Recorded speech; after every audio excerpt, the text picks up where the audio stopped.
Here we are in Gibraltar. I'm trying to steal a chance to talk to Herbie and Maddie about what they've done, and done so young.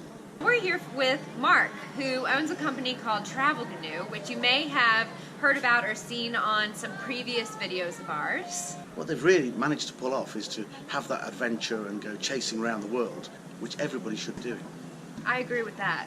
The problem is, of course, and it always seems like there's a better time to do it, like I'll do it next year or the year after. I was really hoping to grab a few words with these guys because they've done something which is really, really special. What they've done is they've taken their time and used it properly. And instead of being stuck in an office or a warehouse or a factory, they've explored the world. Are they going to do it for the rest of their lives?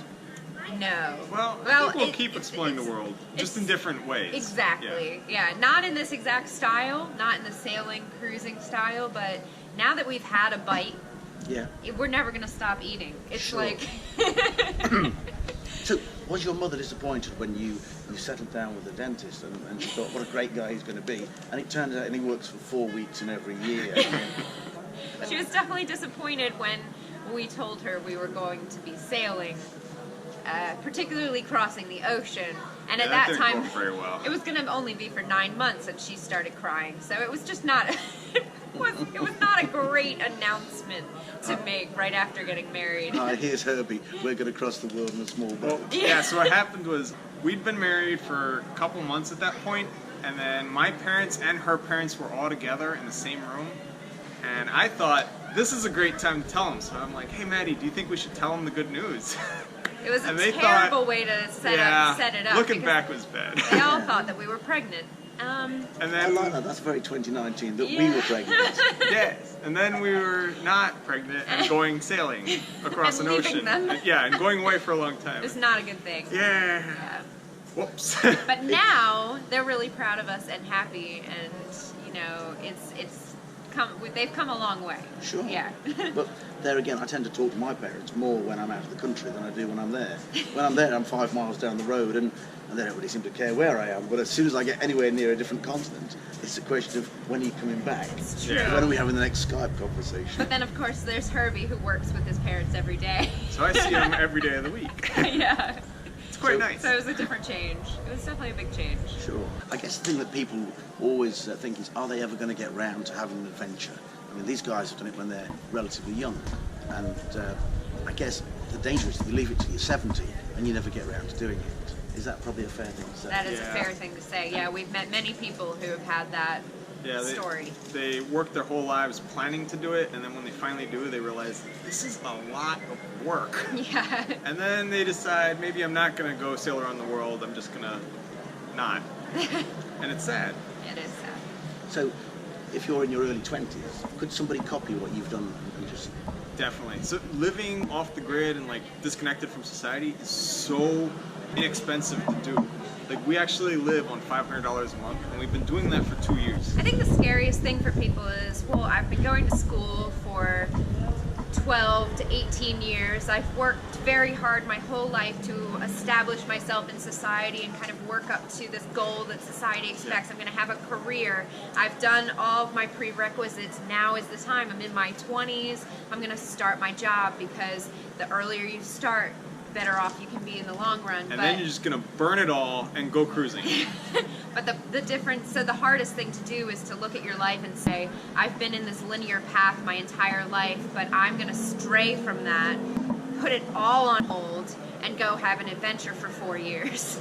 You know? There is kind of an opportunity if you think about it, because there is a time when you're a student and you're working hard for your qualifications to do whatever you're going to do. Then all of a sudden you pass your exams if you're fortunate and you've worked hard, and then you become a graduate, but the day after you're unemployed. Yeah. I mean, it's the path stops, doesn't it? Yeah, and then all of a sudden you're on your own and you're thinking, oh my gosh, I gotta intern somewhere, I gotta have connections. Gotta get a job, gotta pay the rent. And the ironic thing is, Herbie and I both had full-time, good-paying jobs. And then we just left. And we just left. Because the reality is these things will be there when you come back. And they try the fear tactics of, you're going to lose this opportunity, you're never going to get a job like this again. But you know what? When you leave, someone's going to get that job. And when you come back, someone's going to have left or something, and there will be a job available. There will be an opportunity, and you'll have this lifetime's worth of experiences to kind of hold with you and bring into whatever career that you decide to take. And this is if you plan on going back to a career after experiencing all of this. Some people are going to say, this is the lifestyle for me forever, and that's fine. Like once you get into it, you realize this is very sustainable, and this is great. Why would you change? We could do this for the rest of our lives if we wanted to, but we have other plans. We're still young. We have a lot of life to live. We were talking last night in the bar, and obviously with a few beers, it all makes it a bit simpler to explain. But there's no reason why life can't be an adventure. Even if you decide you want to have a job, that's cool, as long as you're the one that's in control of it, I think. It's so true. And the other thing, if you give up your job, they'll replace you as fast as a flash, won't they? It's, you know, the loyalty is not there. It's just not there. No, it's not like it used to be. You're utterly replaceable in whatever you do, which is a sad, sad thing. I guess a really, really important question is, how much money do you really need to live? I mean, I'm not talking about just to exist. I'm talking to have some sort of lifestyle, Honestly, to be able to have a beer and, you know. Yeah, whatever you have. Like It if depends you on have your the priorities. money, you'll spend whatever you have. And what we do is we just give ourselves $500 a month, and we put it in a little envelope, and it's cash, and that's that month. When the envelope's empty, you know, that's it. Stop doing it. It starts to dwindle a little bit, but you have to think about your priorities. Like we aren't like heavy partiers or drinkers or anything like that, so we save a lot of money on booze. You know, we cook a lot. We anchor instead of pulling into every marina we come to. You know, so it all depends on the lifestyle you want to live and you choose to live. So we've budgeted $500 a month so that we can also put some in savings for later. But we know people who budget $500 a month or $1,000 a month and spend it all in a month, and they're perfectly happy. Have you got another envelope in case things go really, Yes. really wrong? We like have next month's envelope. We can dip into the next month if we need it, and especially if the next month we know we're going to be at sea and not spending nothing. Then Not spending nothing. yeah, so we're going to be at sea and not spending any money because there's nowhere to spend it. Then we might dip into next month for provisions or something like that. And then the other part, after you cross a long passage, you come in with all this extra cash. So we'll usually treat ourselves to a really nice meal on our first day in. I mean, there are going to be things, especially if you're living like we're living on a sailboat, or even in an RV or a bus, or there's always a situation where something will go wrong. Something will go wrong with the motor. There's going to be a large expense at some point that is beyond your budget. So you need to have some kind of savings, some kind of like Little cushion put aside so that you're not spending all the money you have, so that if something does happen, you know, you can take care of it. And Lord knows things have happened to us. So, you know, because it will happen. I guess it seems that you've done it and made it look easy, which is great. But how can somebody who perhaps, I'm trying to imagine a guy who's got an eBay account, and he's in Detroit, and he has a thing that he can sell that belongs to somebody else. I think the expression that people use is drop shipping. So with his laptop, the guy or gal could sell this product on eBay or any other place and arrange to make that $1,000 every month fairly easily. Yeah. And to me, I think you wouldn't have to talk to very many people who did things before somebody would say, hey, guy, you know, you're interested in whatever that thing is, and, you know, you can sell it on our behalf. You send us the invoice and we'll ship it for you. And to me, that seems like the easiest way Definitely. the guy in the street could suddenly become a guy or girl on a boat. Yeah. Or RV or I mean, van there's or the best way to make money is, you know, passive income. passive income. Yeah, you're not actually doing anything, and yet the money is coming in. And that's where we've kind of made that possible for ourselves, just in like small ways, in many small ways. Yeah, so each one doesn't really amount to much, but when you have 5 or 6 different small things, Sources of income. it then makes a difference, and we can actually live off of that. So that's where you build yourself a website, you keep a blog, you know, you get known to the public. Maybe you'll set up a Patreon account. You can become a YouTube vlogger. That's one great way to make money. But then there's the smaller things like selling t-shirts, having an Amazon Associates account, and just things like that, where just very small things are keeping you going, and it's enough.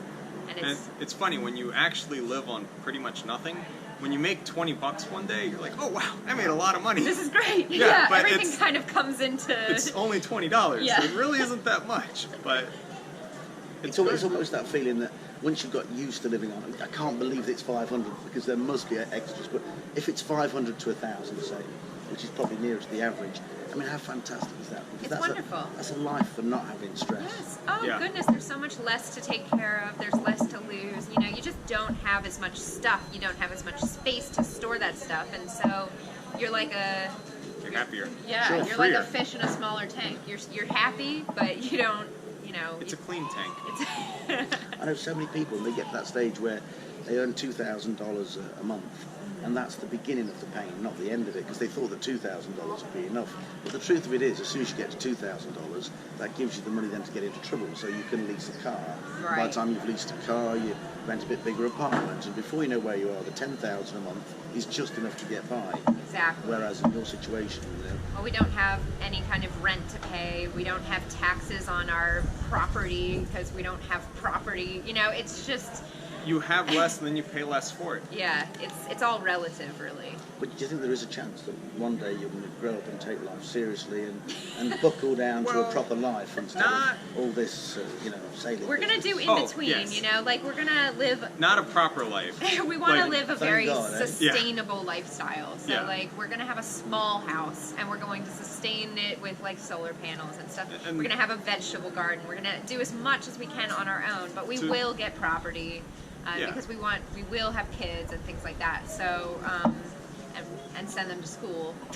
So when your kids turn out and they say to you, we want to be rebellious against you, we want to, show you a different way, and we're going to get a job as accountants. We're gonna- Well, No! don't do it. It's Where a did we go trap. wrong? Yeah. It is very possible. I think the scariest thing for you to do is actually do it, like Yeah, make the just decision in the first place. Letting go from societal's norms yeah, to go for it. that's the hardest part. Once you've decided to do that, everything is easy. It falls into place, and you find out that humans need very little to survive, And happiness doesn't come from material things.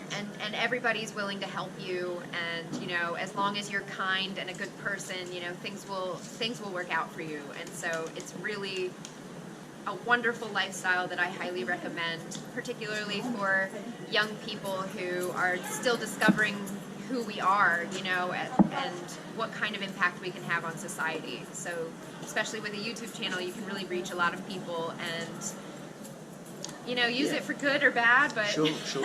hopefully you'll use it for good. Funny Yeah. thing, people meet us and want to hear our story, but to me, I know our story, and I really want to hear their story. And it's just so funny because people want to hear me talking. I'm like, no. I want to hear what you've done. Like, where are you going? What are your plans? That's why we Because- love your comments and everything on our videos, because we really, it's about engaging with the world. It's about, And you learning know, from other people. learning from other people and starting up a conversation. But one last thing then, based on what you just said, Yeah, right? yeah. So how do you deal with it in your mind when you get negatives? When you get people who say, oh no, you didn't do that right, what you should have done was this, and you should have done that differently as well, and da. So we get kind of two types of negative comments, and one of them is kind of like a positive negative comment where they have good intentions and they want to give us like feedback, and that we actually really appreciate. Yes, we learn a lot from you guys, actually. Yeah. Yes. It's the negative comments that are just kind of like, you guys are idiots and you're gonna die, you know, Or things you like should that. buy a camper. Oh yeah, buy a Stuff camper. like that. It's like, whatever, dude. Yeah, so with that at first was like really heartbreaking for us, you know. Do you actually go as far as answering the people? Do you Yes. We do. Oh wow. Sometimes we get a little snarky with it, but Yeah. other times we'll just be like really nice and smiley face and stuff like that, and then they'll just kind of like, Yeah, I know exactly. you know, it'll If- make them feel a little guilty. If they were in your restaurant, you'd be spitting in their food. Yeah. wouldn't you? And some of them we just send them a link to one of our shirts that says Yeah. armchair sailor. Sailor. Oh. One thing we've really learned is that there's many ways to do everything, you know, and Sure. especially sailing and living our lifestyle. There's like a million ways to do it, and And each boat is different. Yeah. So something that works on their boat might not really work on our boat. yeah, and so it's just like, Yeah. you know, everybody has their opinions of which is better, like better rig, better type of boat, you know, but it all comes down to just positivity from us. So like, you know, we try to answer the negative comments with positivity, and that's all we can do really. So we've learned to, it really doesn't, we just kind of Yeah, we're having a happy life. Yeah, so. it doesn't bother us the way it used to. We're very used to it, unfortunately. But And you want them to have a good life. if they're, feeling negativity towards us or towards anything in their life, we just try to bring them on to the positive side, give them a little sunshine, and they can either watch our videos or not, but hopefully, they'll be a little bit happier. And you hope to soothe their consciences that they become patrons Yeah, as well. that would be Of course. wonderful. Like to repent. So thanks, Mark, and we're going to move on to a very special segment here, right? That's right. We obviously know who the Rigging Doctor team are, but you probably don't know quite as much about them as you will in a few minutes' time.